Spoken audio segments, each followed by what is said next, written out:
ایک مرتبہ کا ذکر ہے کہ حضرت عبداللہ بن مبارک رحمت اللہ علیہ کہیں جا رہے تھے کہ ایک نابینا راستے میں کھڑا تھا۔ ایک شخص نے اس نابینا سے کہا کہ دیکھو عبداللہ بن مبارک تشریف لا رہے ہیں، وہ بہت سخی آدمی ہیں، ان سے جو مانگنا ہے مانگ لو۔ نابینا نے یہ بات سنی تو فوراً اٹھا اور آواز دیتے ہوئے کہنے لگا، اے عبداللہ، میں آنکھوں سے اندھا ہوں، مجھے روشنی چاہیے۔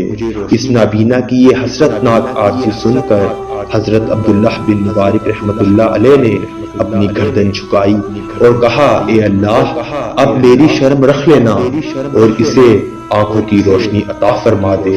آپ کی دعا اسی وقت بارگاہ الہی میں قبول ہوئی اور اس نابینا کو آنکھوں سے روشنی مل گئی۔ ہاں، اللہ اپنے نیک بندوں کی دعا کبھی رد نہیں کرتا۔